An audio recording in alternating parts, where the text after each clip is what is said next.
Academy میں welcome کرتا ہوں۔ کل کے لیکچر میں میرے شہزادے بہن بھائیوں ہم نے کیا تھا 45 نمبر لیکچر، اور اب ہم کریں گے 46۔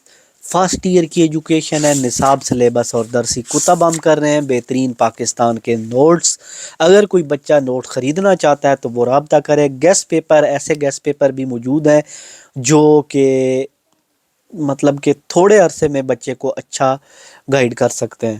تو چلیے ویڈیو کو شروع کرتے ہیں، ٹھیک ہے۔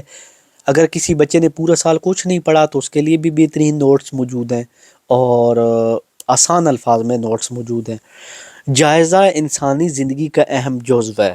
جن قوموں نے اپنے معاملات کا جائزہ لیا اور جائزے کے نتیجے میں آئندہ زندگی کی تیاری کی تو بلا شبہ وہی قوم۔ جائزہ ہوتا ہے کہ بھائی میں پڑھا رہا ہوں، میرے سٹوڈنٹ کہاں تک کامیاب ہے، میں کتنا اچھا پڑھا رہا ہوں، میں کون سی غلطی کر رہا ہوں، میں کون سی غلطی نہیں کر رہا۔ یہ چیزیں جائزے میں آتی ہیں۔ جائزہ امتحان کو کہتے ہیں۔ جو قومیں اپنا جائزہ لیتی ہیں وہ کامیاب ہوتی ہیں۔ جائزہ ایک جامع اور اہم عمل ہے۔ زندگی کے دوسرے شعبوں کی طرح جائزے اور تخمین کا یہ عمل تعلیم کے شعبے میں نہایت ہی اہم ہے، ٹھیک ہے۔ اور آگے سوال تھوڑا سا ہی رہتا ہے، اس لیے اسے تعلیمی جائزہ یا تخمین کا نام دیا جاتا ہے۔ تعلیمی جائزہ جو ہوتا ہے تعلیم کے طے شدہ مقاصد کی روشنی میں پورے تعلیمی عمل کی کارکردگی کا تجزیہ کرتا ہے۔ اس میں نصاب تعلیم، طریقہ تدریس، انتظامیہ، غرضی کے کسی بھی ادارے کی کارکردگی کو مختلف پہلوؤں سے دیکھا جاتا ہے۔ جائزے کا مفہوم۔ جائزہ کے عمومی معنی جانچ پڑتال کے ہیں۔ تعلیم و تدریس میں جائزے سے مراد ایسا عمل ہے جس کے ذریعے معلم تدریس کا اندازہ کر سکتا ہے اس نے جو پڑھا تھا وہ طلبہ کو کس حد تک سمجھ آیا۔ یعنی بندہ امتحان لیتا ہے اور چیک کرتا ہے کہ بھائی میں نے جو کچھ بچے کو پڑھایا وہ کس حد تک بچے کو سمجھ آیا۔ مختلف مفکرین کی نظر میں جائزہ، یعنی مختلف جو مفکرین ہیں ان کی نظر میں امتحان لینا کیسا ہے۔ لنڈول کے مطابق تعلیم اور تعلم کے خصوصی مقاصد کے حصول، جانچ پرکھ کا نام جائزہ ہے۔ یہ لنڈول کہتا ہے کہ بھائی جو تعلیم بندہ حاصل کرتا ہے اس کو چیک کرنا، بچے کو امتحان لینا، وہ جائزہ ہے۔ پھر آ جاتا ہے جی کارٹوی گوڈز کے مطابق۔ کارٹوی گوڈ کہتا ہے کہ مطابق تعلیمی جائزہ وہ عمل ہے جس میں بالعموم ایک استاد مختلف ذرائع سے معلومات اکٹھی کر کے یہ اندازہ لگاتا ہے کہ اس کی تدریس کے بعد طالب علم کے کردار میں کتنی تبدیلی آئی ہے۔ یعنی چیک کرتا ہے کہ بچے نے کیا کچھ سیکھا ہے۔ نارمن گراؤنڈلینڈ کے مطابق جائزہ ایک ایسا باقاعدہ طریقہ کار ہے، یعنی ایک ایسا طریقہ کار ہے جس میں یہ جاننے کی کوشش کی جاتی ہے کہ طلبہ نے تربیتی مقاصد کس حد تک حاصل کیے ہیں۔ تعلیمی عمل کے ذریعے طلبہ میں مطلوبہ کرداری تبدیلیوں، مہارتوں اور استاد کے تدریسی عمل کی خوبیوں اور خامیوں کے ساتھ ساتھ مدرسہ کے انتظام میں کمی بیشی کی تربیت اور دیگر تمام امور کی وقفے وقفے سے جانچ پڑتال کا عملی جائزہ کہلاتا ہے۔ تخمین کے معنی اندازہ، قیاس کرنا یا عمومی حساب لگانا ہے۔ استاد پڑھانے کے دوران اپنی تدریس کے تاثر کو دیکھنے اور اس کا اندازہ لگانے کے لیے طلبہ کی کلاس میں دلچسپی، توجہ، فہم اور محو ہونے پر نظر رکھتا ہے تاکہ کلاس میں موزوں ماحول اور بہتر تدریسی عمل برقرار رکھا جا سکے۔ نارمن گراؤنڈلینڈ کے مطابق تخمین ایک طرز عمل ہے جس میں ہر وقت برحل اور برجستہ اندازے لگائے جاتے ہیں۔ مثلاً استاد ایک ہی وقت میں اپنی کلاس کے بچوں کے فہم، حیرانگی، جوش و جذبہ، دلچسپی، بوریت اور توجہ وغیرہ کے متعلق اندازے لگا سکتا ہے۔ یعنی استاد اندازے لگاتا ہے کہ بھئی بچہ کیا سوچ رہا ہے، کدھر دیکھ رہا ہے، کیوں دیکھ رہا ہے، بچہ پڑھ رہا ہے، نہیں پڑھ رہا، بور تو نہیں ہو رہا۔ طلبہ کی تعلیمی تحصیل کا جائزہ۔ تعلیم کے جائزے سے طلبہ کو اپنی کارکردگی کا علم ہونا چاہیے۔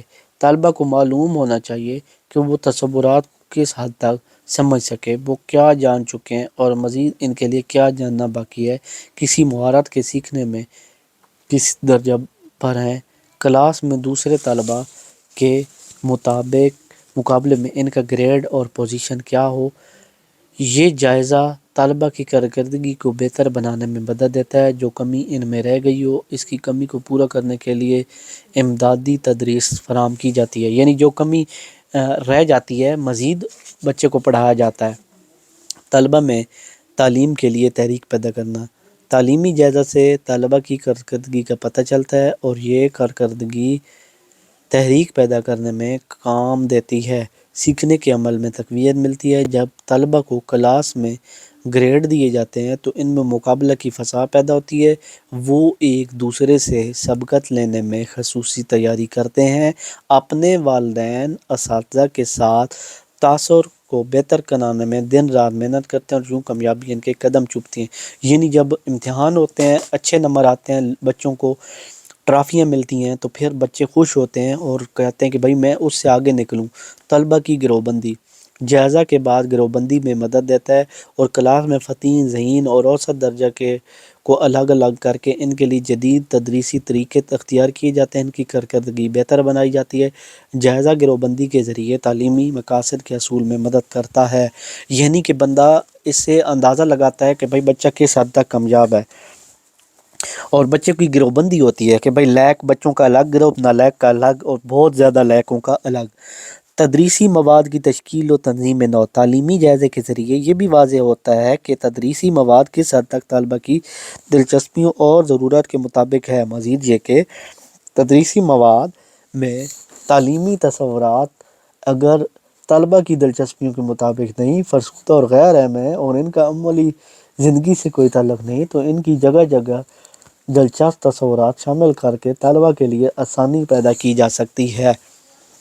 طلبہ کو اگلی جماعت میں ترقی دینا، تعلیمی جائزے اور تخمین کے عمل کے نتیجے میں ہی طلبہ کو اگلی کلاس میں ترقی دی جا سکتی ہے۔ طلبہ کی گریڈ میں بھی تبدیل تعلیمی جائزہ کے ذریعے ممکن ہے۔ اس طرح جائزہ کی بنیاد پر ہی پوزیشن، انعامات، ٹرافی، میڈل، وظائف کا انتظام کیا جاتا ہے اور طلبہ میں ایک مثبت مقابلے کی فضا پیدا کی جاتی ہے۔ ٹھیک ہے، اس کے بعد تعلیمی جائزہ سے اعلیٰ تعلیمی ملازمتوں کا انتخاب، یعنی اعلیٰ تعلیمی ملازمتوں کے انتخاب۔